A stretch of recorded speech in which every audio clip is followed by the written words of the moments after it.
I like it. All right. So good afternoon, good morning, and good day to everybody. It's Bill Satry. I'm talking with Jeff Watkins. We had him on a couple of weeks ago, and he really did well with people watching and staying online and watching what he had to say. He's a realtor down in St. George, Utah, or it takes in the southern Utah area. And I want to talk to Jeff. Jeff, how are you? I'm doing very well. It's beautiful weather down here in St. George. It's only, I think the high today is 100, so it's pretty chilly. Just a beautiful, beautiful day. This is when it gets nice, between the end of August, September, October, part of November. It's the place to be. Trust me. It's going to turn here on a dime. So I'm in Salt Lake, Yep. and we're just about done here with our summer. So let's talk about something very controversial. Thought we'd talk today about the water challenge St. George has right now, and a little bit about the Lake Powell pipeline that's going in. You've got a city that's growing, one of the fastest growing cities in America. You're in one of the driest areas in the United States, and your water consumption is one of the tallest per capita in the United States, because you're growing grass. You got these beautiful golf courses.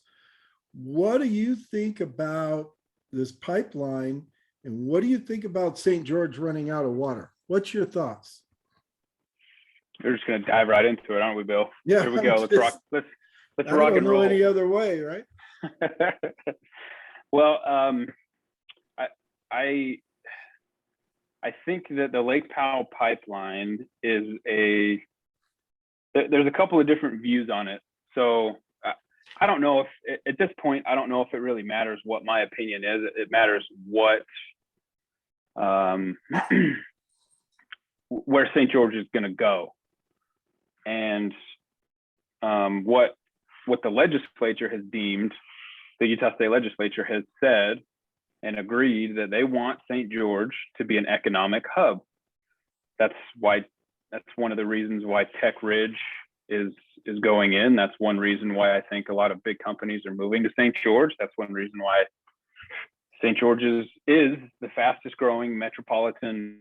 I mean, metropolitan, it's still a small town, but the metro area is, I read, a couple of days ago that, and I think St. George News has the article posted that St. George is the fastest growing city in America, metropolitan area. And Utah is the third fastest growing state. And I think that's something to be proud of, because people want to come here. And, not only do people want to come to Utah, but they want to come to St. George as well. And so it depends. The Lake Powell pipeline is all dependent on what's going to happen with St. George, because it's either going to happen or it's not going to happen. And St. George, if it doesn't happen, St. George is not going to continue to grow. It can't, because where there's water, there's life, and there's not a lot of, the water's got to come from somewhere. Or the Lake Powell pipeline is built and southern Utah continues to grow. So, my opinion in the real estate industry, I want to help.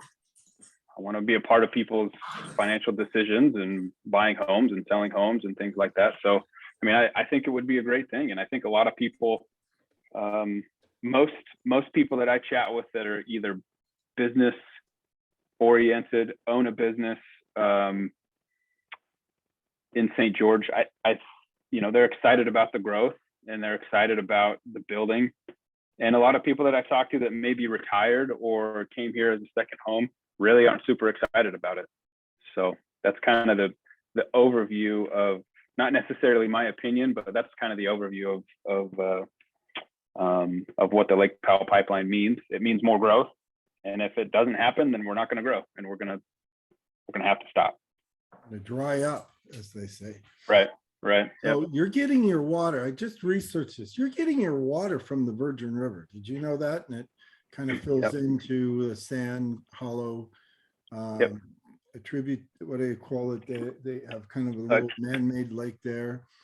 And they store that water right now. And if you know the Virgin River, it's not I mean, it has its moments, right? When there's a downpour, but most of the time this thing's just flowing and there's not much to it. In fact, it dries up somewhere before it hits Mesquite, if I remember right.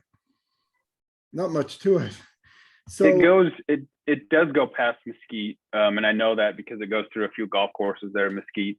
But it does feed some. It dries out. It actually from what I know, and I'm not a geologist, but it feeds the water table there. right. So there's 160,000 people in, I think, St. George right now, 160,000 residents. And you've got this pipeline that's going to be about $2 billion. Isn't that going to add to the water rates and the impact fee and property taxes? I mean, with that kind of people, if they had to take that whole burden, which they wouldn't, that would be like between $30,000 and $60,000 per person, which is ridiculous. But there's government money and all kinds of funding for these type of things. But do you think that citizens are prepared once they approve it to have the tax hikes that may come with it? So you're correct. In fact, there was just a increase on water here. In fact, I'll back up a little bit. Washington County is actually one of the cheapest places in the country to get water. It's pretty interesting. Wow, I think I heard that before. Mm-hmm. Yeah. Yep. And in fact, that's probably a reason why you've got golf courses, private golf courses down here that just water willy-nilly. So yes, that will in May. I shouldn't say will. It may add to the tax burden. It may add to the cost of water, but the cost of water is going to go up anyway. It just went up, not very significantly. It went up for the highest users, which I agree with. But there's a lot of federal money and a lot of state money. The state's got quite a bit of surplus as far as budget goes, and they always have. Utah's a very, very fiscally conservative state, but there's a lot of federal money and state money that would go into it as well. And you can make the argument that it's going to create a lot of jobs and kind of turn itself over. But you are correct. The overall tax burden for property tax and water probably will be fairly negligible, though, over the course of the years. I'm watching where the pipeline is going to go. It has to go through an Indian reserve, and actually it goes down through Arizona and back up in towards Sand Hollow. It's pretty interesting. It's like 140 miles pipeline, which is a lot of pipe. But right. If you don't do it, and I think you have golf courses that are consuming a tremendous amount of water a day anyway. And as well as I do, you don't shut down golf courses. They do it. It's been done. Right. You can go up towards the Arizona border there, Colorado City, and there's some ex-golf courses. I mean, there's golf courses that used to be but are no longer. Can happen. Mm-hmm. But for the most part, you've designed St. George around golf courses and homes. And now what are you going to do with the space if you dry it up? So it's probably not feasible to think you can turn that into cropland or anything like that. It just has to move forward. I don't think at this point, when I see the building that's going on in St. George, the construction, the investment, the energy that's going on there, I think you're right. I don't think you can turn back. Yeah. So the Washington County Board of Realtors, just to speak to that point, Bill, the Washington County Board of Realtors put on a luncheon last week, and they had a whole bunch of really cool people speaking, and it was centered around economic development.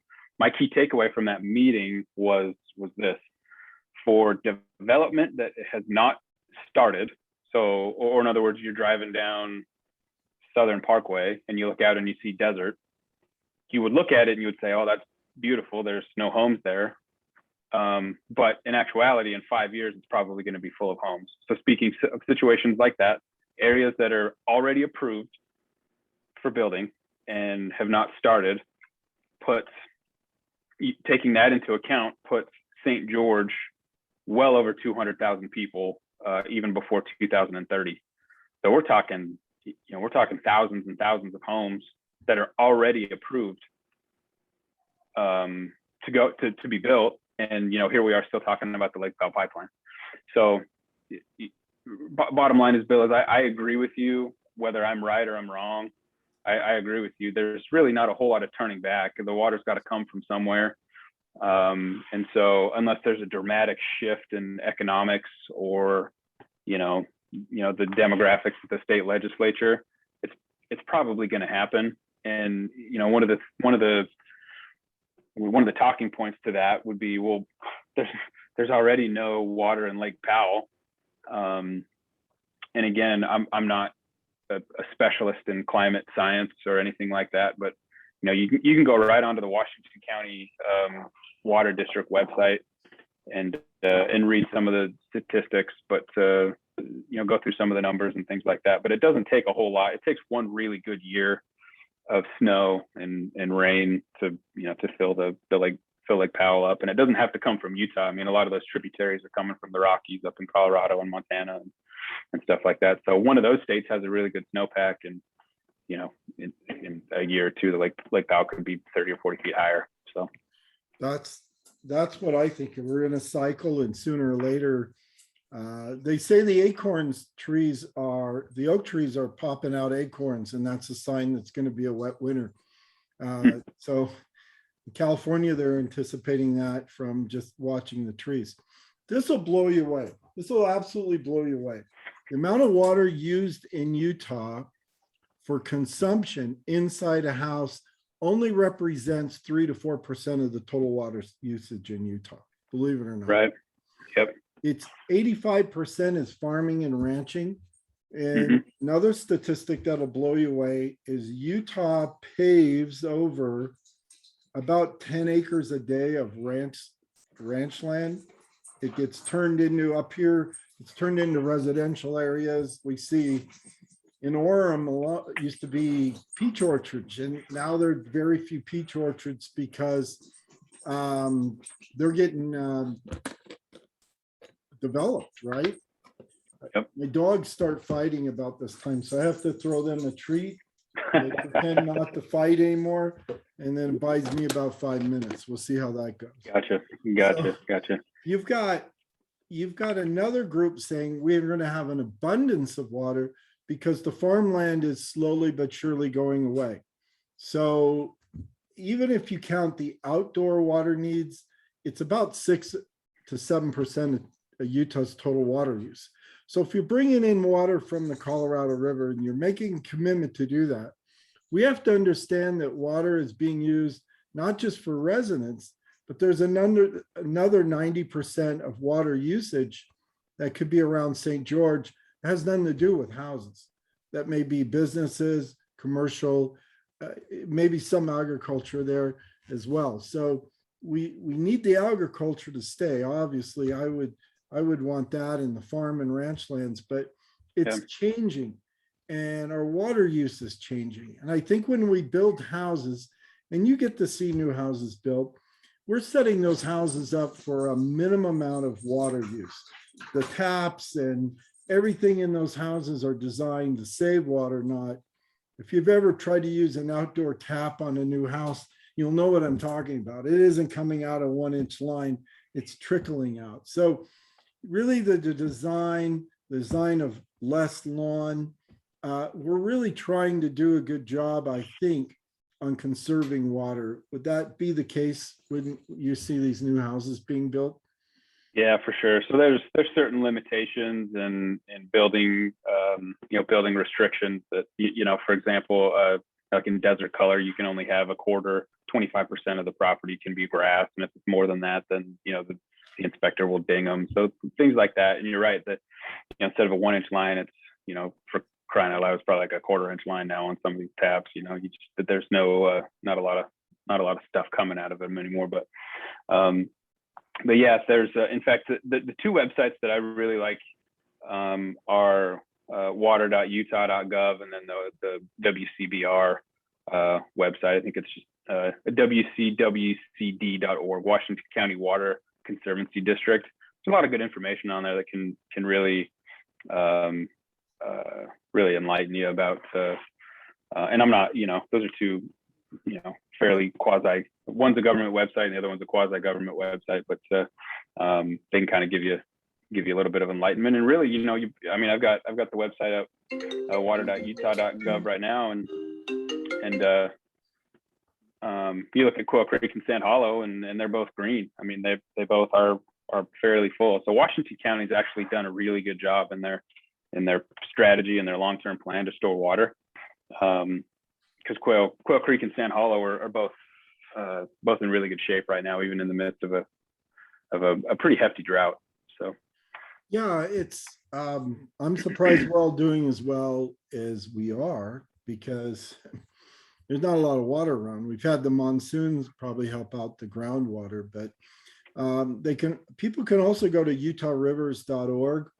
You're gonna hear that we're not using a lot of water, and it's mostly agriculture, and it's not a bad idea to be listening to both sides of the subject. Right.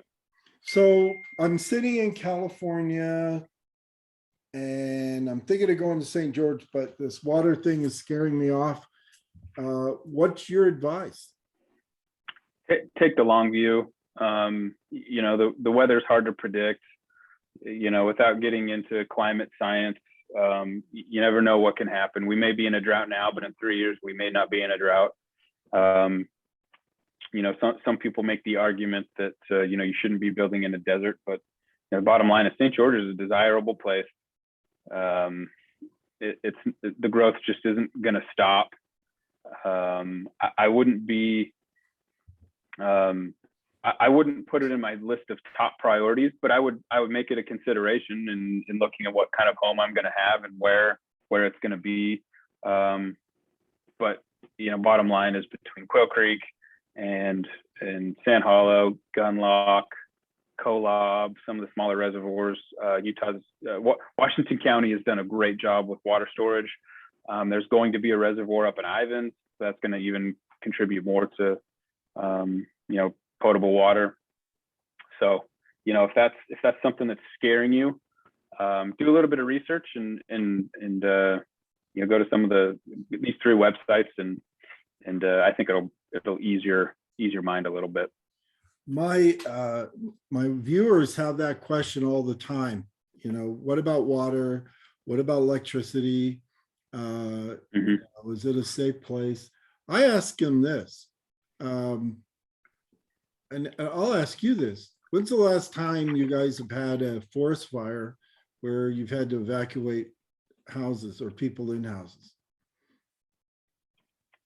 Can't think of one. I know there's been a couple fires in the gorge this year from chains dragging and things like that, and man, they were done. They were out.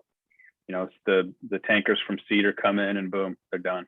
So when's the last time you've had an earthquake that's disheveled the house from its foundation? Yeah, can't think of one. You're trading maybe some of this, but St. George, for the most part, it just seems to me to be one of those towns where you're catching the growth. You've got everything you'd want. There's a Costco. It runs the Costco, Walmart, Factor, airport. And I think if you're my age or older, you can enjoy the limited growth that's going on and get to see some excitement of new things happening. If you're younger, you can be a part of that. And with the digital era being profound and what St. George is doing to hook up to that part of growth and future, you're insured probably work there as much as you'd want. And the airport is very impressive. There's nobody there ever when I'm there. And when I fly out, I can fly out to Phoenix or Dallas or back to Salt Lake if I want. And it's so refreshing to be at an airport where you're not in line with a million people. And I just come back from Hawaii, and Honolulu's airport hasn't changed in 40 years. And It's rated one of the worst airports in America. It's just not consumer friendly. You don't miss all that. You don't miss all the traffic and all that. So I think St. George, even though there's this pressure on getting more water, I think if it goes through, it's just par for the course of what they're growing in that part of the world and the amount of homes that are being built to supply the demand. And I think without it, to have a shortage doesn't make sense either. The Colorado River, if it's below a certain point, they're not going to use the water anyway. They're going to run it dry. So I think if we're all good, I think if we're all good people in terms of being good stewards about what we build, what we buy, use solar if possible. I mean, you got sun out there, over 300 days out of the year, I would imagine. Solar is a great town to be leveraging solar. There's just a lot of good things going on where I think the issues of water and different problems are really shadowed by the positive that comes out of a place like St. George. Yeah, and a lot of people are talking about it, and that's it's kind of a perpetuation with articles in the media, and I watch I'll watch videos on the Hoover Dam, and it's kind of a perpetuation. But I agree with you. It's much too short-sighted, and not enough information to say that we are in dire straits. Because the fact of the matter is Washington County's got great water storage, and you just don't know what the weather's going to do. And a couple points to what you were talking about, Bill, I agree with everything about St. George. That's why I'm here, for all of those reasons. But a big key factor is that a lot of people look past is since the Glen Canyon Dam was built, Utah's only used 50% of our entitled water from the Colorado River. Oh, wow. And so a lot of the issues that we're having with Lake Powell are not because of Utah, they're because of the growth in Arizona, because Arizona has used well over 100% of their entitled water since the Glen Canyon Dam was built as well. So it's to that end, you could make the argument that the Lake Powell pipeline is that's our water. That's Utah's water that we haven't used for 50 years. And that I think is a point that a lot of people look past as well. It's a reason why the Hoover Dam is or why Lake Mead is low as well. It's not because Utah's being bad stewards of anything. In fact, even if Utah did its part and we reduced water, like you said earlier, from a residential standpoint, it's not going to make that big of a difference anyway. Not a big deal. I mean, it's a big deal, but it's a very small percentage of where the water goes. How do people get a hold of you, Jeff? Why don't we give you a plug for how maybe they could text, mail, or email you? Yeah, absolutely. I appreciate it. So the best way to get a hold of me, I got, my phone's in my pocket all the time. So I've got a couple of different numbers. You can text me at 435-922-0012 or 801-706-1688. Email is jeff@dreamutahlife.com. I'm with Realty One Group Gold Mark here in St. George. I'll plug my brokerage a little bit too. So we Realty One Group has the most market share in Las Vegas, and that's kind of creeping up north a little bit too. And we've got some good things.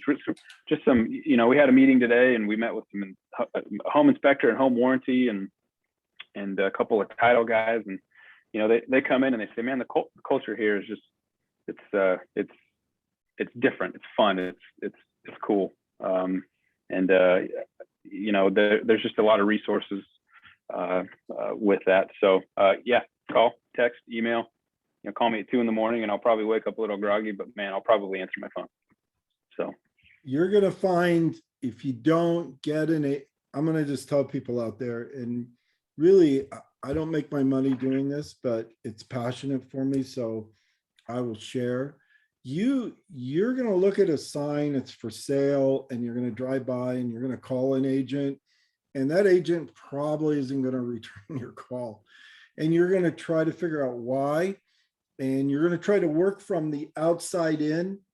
And this isn't a thing you can do that with. In real estate in St. George, you got to work with somebody that's on the inside. And you're not paying commission anyway, because you're buying. The seller pays the commission. But if you don't know who just died, who's taken over the estate, who's now the executor of a estate that wants to sell grandma and grandpa's house, if you don't know what area is going to release another 12 lots, if you don't have somebody like that, you're going to get on the tail end of a house that you're going to be unhappy with. It's going to have 12-inch tiles. It's going to be brown. It's going to have a kitchen that's 40 years old with a drop-down ceiling with fluorescent lights, and your back door is going to slide open to a wall. Tell me I'm wrong. I can't. I can't, and just to speak to that point too, Bill, it's, I'm in the real estate business because I enjoy getting to know people and chatting with people. And I enjoy marketing, and I enjoy bringing those things together. And it's nice to, again, plug in the brokerage a little bit too. I mean, you've got somebody where if you're buying a home in St. George, man, you don't have to. We've got concierge services for everything. Like, you don't have to worry about anything. I take care of. I can take care of your moving. Most of the time, moving. If you're moving down from Salt Lake, you're probably not going to pay anything to move down here.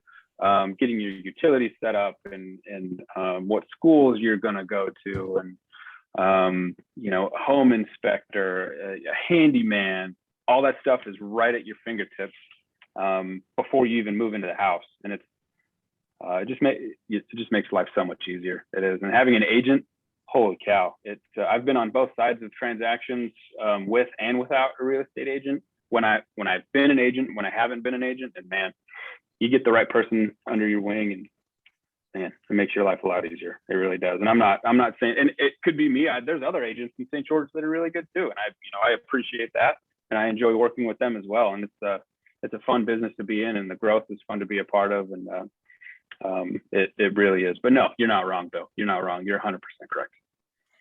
You can do it the hard way, or you can do it the easy way. And I have too ran into a lot of good agents down St. George that are committed to try to help you get your house done, get bought, not try to get into an emotional buy where you're competing against 7 or 8 other people, but get into a timeline and a home where you'd feel comfortable with the budget that you've set. So I'm pretty sure Jeff is committed to that. And if you're in the market, feel free to text him, text me at Bill, or email me at bill@satree.com.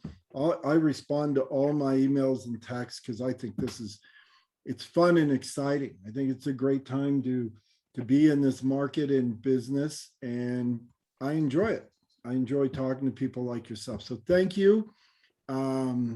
Good luck this month. I think September is going to pick up a little bit with people having to go back to school and whatnot. So good luck with this. Good luck with the water. And hopefully in 10 years, we'll look back at this and say everybody made the right decision. I agree. Thanks, Bill. Appreciate your time, and we'll chat with you a little bit later. Thank you very much.